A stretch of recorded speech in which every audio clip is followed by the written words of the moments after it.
Olá pessoal, tudo bem? Hoje a gente vai falar, dentre outras coisas, sobre o Pedro ter deixado as fraldas definitivamente. O Pedro está com 6 anos, ele deixou as fraldas, está fazendo uma semana hoje. Eu não gravei um vídeo no primeiro dia que ele deixou as fraldas para falar sobre isso, porque por um medo de comemorar, de gerar essa expectativa em mim mesmo e acabar tendo uma regressão. Fica aqui com o papai, meu amor. As pessoas querem te ver também. Tinha as coisas aqui que as pessoas ficam dizendo que ele é menina porque ele tá com essa coisa no cabelo. Não é menina, é menino, né, meu amor? Deixa eu arrumar aqui o cabelinho dele. Mostra teu cabelo lá como tá lindo, filho. Ó, vai lá pertinho pra ver teu cabelo como tá lindo. E aí, então, assim, o processo foi gradativo. Não vou contar pra vocês rapidamente como a gente fez aqui, como que funcionou, tá? O Pedro até os 4 anos, mais ou menos. Nós temos o Pedro e o Breno. O Pedro tá aqui do meu lado, tem 6 anos, vai fazer 7 agora em março. Vocês devem estar vendo esse vídeo agora em outubro de 2022, portanto falta aí alguns meses para ele fazer 7 anos de idade. E ele deixou as fraldas definitivamente faz uma semana. Então, quando que foi o tempo aqui? A gente, assim, eu digo a gente, é eu e a minha esposa. A gente não quis usar aquela técnica que algumas mães indicam e que funcionaram, de deixar a criança sem fralda, deixar a criança se urinando pela casa. Mas por uma escolha nossa, uma deliberação nossa, a gente não acha errado quem escolheu esse caminho e deu certo, mas a gente achou, decidir por bem que fosse gradual e de modo que tivesse um menor impacto psicológico para a criança. Então o Pedro, ele até os 4 anos ele usava fralda, tanto para o número 1 quanto para o número 2. E aí a minha esposa teve a ideia de comprar um Homem-Aranha, um bonequinho, não um boneco mesmo, um formato tipo um EVA do Homem-Aranha. Colou no vaso e aí o Pedro passou aí no vaso fazer xixi. Mas cocô ainda ele fazia, isso há 2 anos atrás. Até a semana passada, cocô ainda ele fazia, tinha medo de usar o vaso. E aí na semana passada, então assim, o processo do xixi foi esse, e o processo do cocô foi que na semana passada, e que assim, os dois têm transtorno de sono, né? Grave.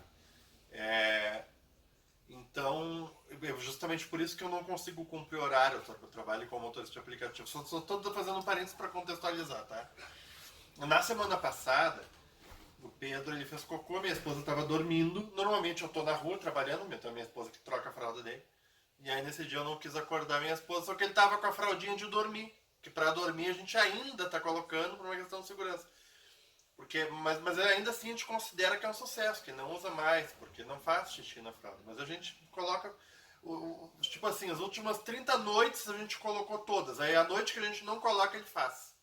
A gente coloca todas as noites fralda e não faz. Aí a noite que a gente não coloca, ele faz. Então a gente tem colocado para dormir só. Mas aí nesse dia que a minha esposa estava dormindo, não quis acordar ela e fez cocô, e eu não estou habituado a trocar a fralda dele. Vai fazer xixi no banheiro? Vai lá, filho, tá aberta a porta aí. Aí eu. Ele tava com a fraldinha de dormir. E a fraldinha de dormir ela tava. Ela tava fora do lugar. Aí quando eu fui trocar o cocôzinho dele, peguei cocô na mão. Eu tive que pegar na mão pra não cair no chão. Foi uma coisa horrorosa. Eu já chamei minha esposa, me ajuda aqui! Fez um fiasco. E falei pra ela, assim, é deprimente trocar fralda de uma criança desse tamanho já, meu Deus, que tristeza. E tal, e aí ele viu essa, porque o Pedro já entende tudo, né? Ele viu essa fiasqueira toda que eu fiz. E aí eu acho que ele ficou constrangido. Fecha a porta da mamãe, filho. Fecha a porta do banheiro. Ele viu essa fiasqueira toda que eu fiz, ele ficou constrangido e ele a partir daquele momento ele nunca mais fez a fralda. A partir daquele momento fez o que meu pai onde, sabe? Eu tô falando de xixi, cocô e ele lembrou que vai fazer xixi, né? Isso é uma coisa que ainda é meio estranha nele. Às vezes a gente tem que lembrar ele, que ele segura o momento de... Mas enfim.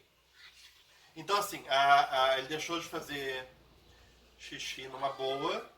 e o Cocô não foi tão numa boa assim, mas já deixou totalmente. O Breninho, tá, que vai fazer 5 anos, os dois fazem aniversário em março, todo mundo aqui em casa faz aniversário em março, na verdade, menos eu.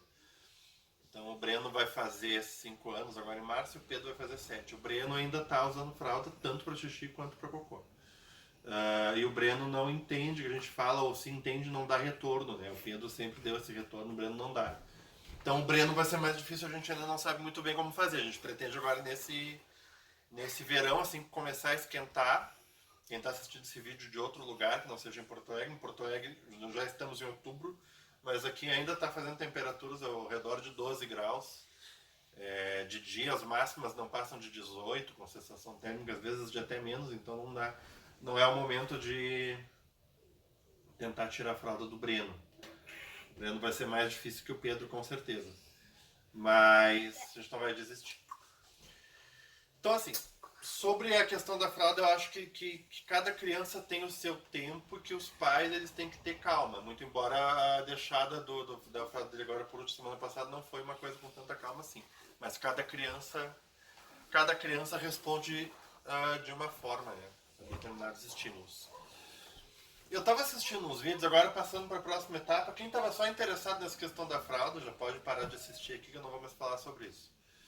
Eu estava assistindo alguns vídeos do canal e já mudou, né? A gente começou a campanha. O primeiríssimo vídeo do canal, gravado pelo meu querido amigo Marcos Kligman e editado por ele foi gravado em dezembro, dia 20 de dezembro do ano passado.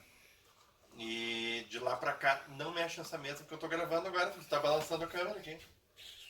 De lá pra cá eu aprendi muita coisa, né? Muita coisa aconteceu, muita água passou por baixo da ponte de dezembro pra cá.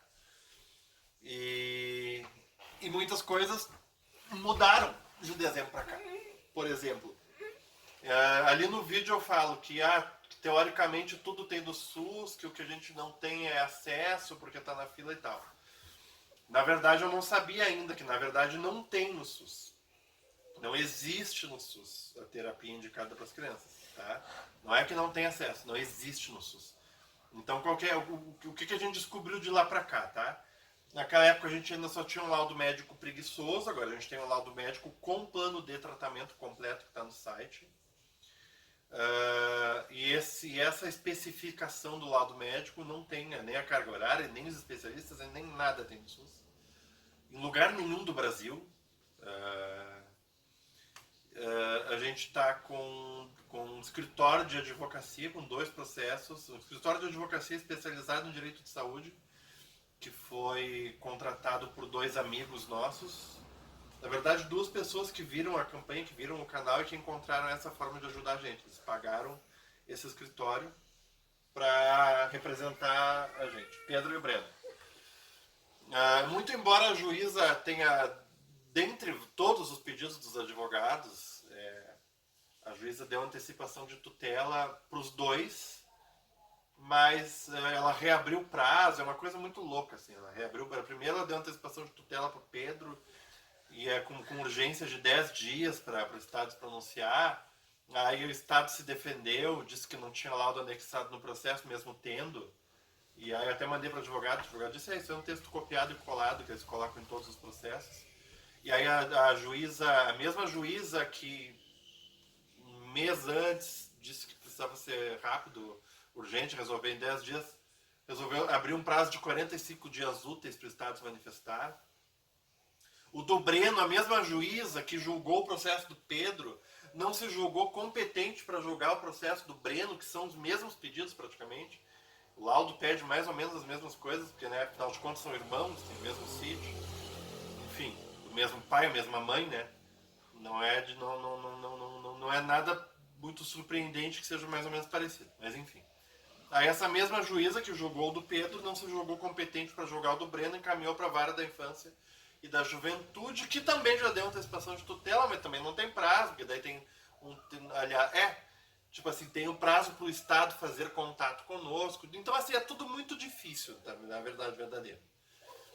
E outra coisa sobre a qual não se fala muito, eu não vejo outras pessoas falando isso, a não ser eu, é que o o autismo ele oferece risco de vida para os autistas.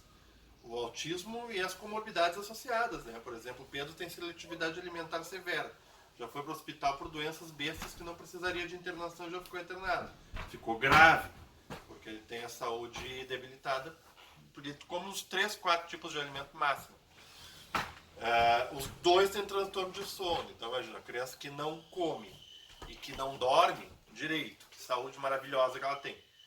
Além disso, por isso que o nome da campanha Me Ajude a Falar, né? A gente precisava escolher um nome, a gente escolheu um sintoma que mais nos preocupa e a gente escolheu a não aquisição de fala de nenhum dos dois. Se nenhum dos dois fala, eu já tenho quase 40 anos.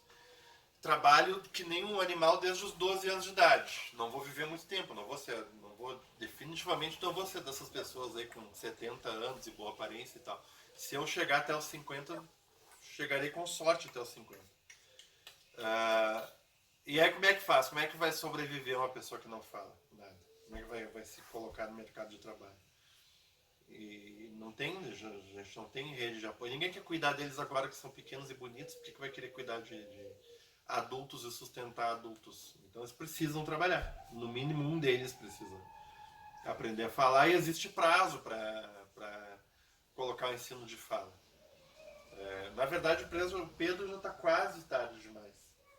Tem que ser até os 7 anos. Né? O indicado que seja que comece com 3 anos. Mas é tudo difícil, né? O diagnóstico é difícil. Chegar em um laudo que sirva para conseguir ingressar com ação específica é difícil também. A campanha é difícil, é desgastante, porque a gente precisa se explicar demais, porque as pessoas elas não sabem o que é autismo e quem tem uma ideia do que é, se aprendeu da maneira errada, aprendeu através do The Good Doctor, da advogada extraordinária, que não é que eles não existam, não é que eles não mereçam ter voz, mas é que não é a maioria. Aquilo ali não representa a maioria. Então isso é muito problemático, assim. Porque as pessoas não sabem o que é autismo, elas acham que autismo é aquilo ali e não é. Autismo é uma situação... Autismo severo é bem grave, então acaba sendo difícil também de arrecadar fundos. Por exemplo, assim, a gente conseguiu fazer com que o nosso site fosse divulgado em um dos maiores programas de rádio do sul do país 3 vezes. E a gente não arrecadou, não bateu, a nossa meta é baixíssima, perto de outras metas que esse programa já bateu, divulgando campanhas, vaquinhas. E a gente não bateu a meta. Por que a gente não bateu a meta? O que eu imagino, tá? Claro, óbvio, se eu tivesse dinheiro para pagar pesquisa, eu estava pagando o tratamento deles. Mas pelo tempo que eu estou fazendo, eu imagino que as pessoas elas entram no site, lê, vê assim, nossa, é autista. Ah, não! Autista é bom, autista é bacana, autista é advogado extraordinário. Não precisam não de ajuda. Vou lá ajudar outra criancinha que está com câncer. É isso. As pessoas elas acham que não é grave o autismo, que não é um problema.